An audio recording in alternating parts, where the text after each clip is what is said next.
নাম জাকিরুল ইসলাম, সাতক্ষীরা সদর, সাতক্ষীরা জেলা থেকে এসেছি।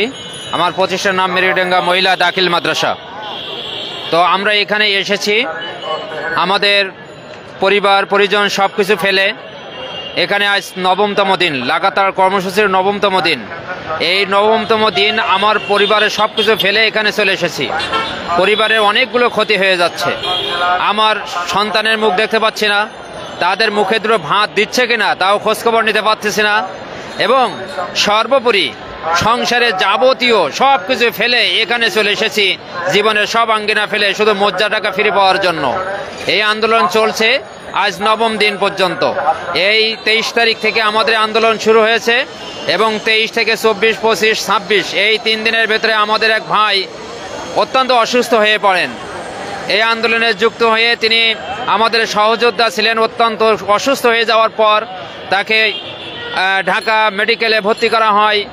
সেখানে তার হৃদযন্ত্রের আঘাতে তিনি মৃত্যুবরণ করেন। তো তাকে তার পারিবারিক গ্রামস্থলে তাকে জানাজা সম্পন্ন করা হয়েছে। তো আমাদের দুঃখ, আমাদের কষ্ট যে আজ আমরা শিক্ষক থাকবো আমরা ক্লাসে, কিন্তু আমাদের আজ এইখানে এসে এই রাজপথে এসে শিক্ষক রাজপথে এসে আমাদের জীবন দিতে হলো। আমাদের যে বৈষম্য, এই বৈষম্য থাকার কথা নয়, কারণ যারা এমপিও ভুক্ত আছে তারা একই পাঠদান করেন, আমরা নন এমপিও আছি একই পাঠদান করি। তো সেই নন এমপিও থেকে আমরা মুক্ত হওয়ার জন্য, আমাদের বৈষম্য দূর করার জন্য এমপিও ভুক্তির দাবিতে আমরা এখানে অংশগ্রহণ করেছি। আমাদের কেন আজ এই নন এমপিও থাকবে? কারণ এই দেশ দ্বিতীয় স্বাধীন করা হয়েছে বৈষম্য বিরোধী ছাত্র আন্দোলনের মাধ্যমে। এই দেশ আপনার বৈষম্য দূর করার জন্য।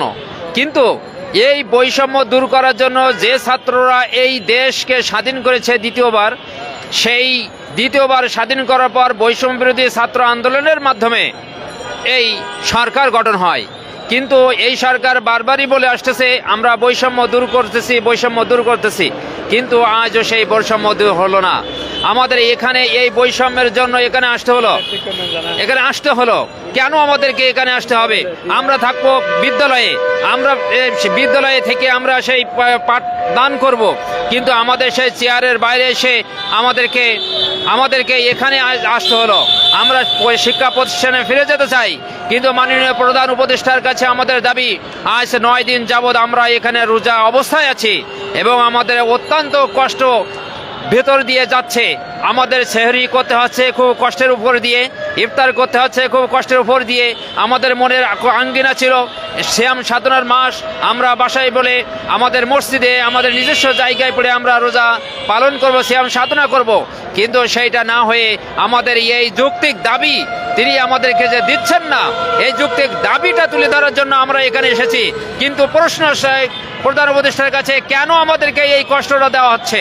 আমাদেরকে তো সেই দাবিটা মেনে নিলে সবকিছু সম্ভব হয়ে যেত। আমাদের যৌক্তিক দাবি আপনাকে মেনে নিতে হবে, কারণ এই দেশ স্বাধীন হয়েছে শুধু বৈষম্যহীন করার জন্য, বৈষম্য যুক্ত করার জন্য নয়। সুতরাং আপনি আমাদের এখানে এসে আমাদের বৈষম্য দূর করুন এবং আমাদের এমপিও দিন, কেননা আমাদের মনে খুব কষ্ট। আর এই কষ্ট যদি আমি সুরে সুরে বলতে চাই, তাহলে আমি বলতে পারি